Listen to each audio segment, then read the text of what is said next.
tôi lấy trụ gì sợ đời nữa.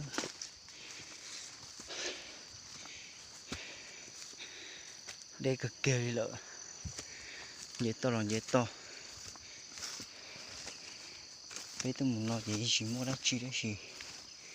Bây tôi muốn sai tê to tung hộp bể nhớ đầu bộ bể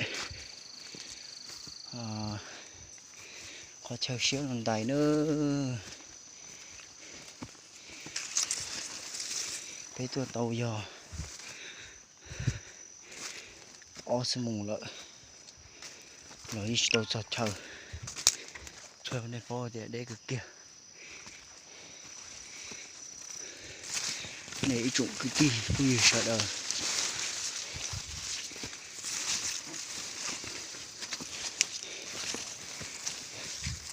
Chỉ giờ thì tôi mua đã chỉ nữa nó nói về cho hậu hay do cán bộ có bé tôi mua điều tra sai tê chờ tê nó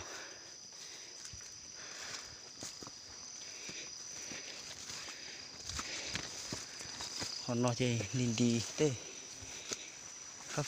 phá nó lợi nên bộ tôi theo chơi rung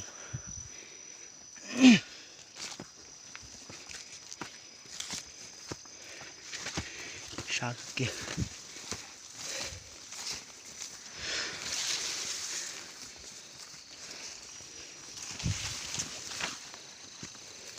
rồi thôi nó chỉ tê rung nó chỉ tiếp tục để lên tay.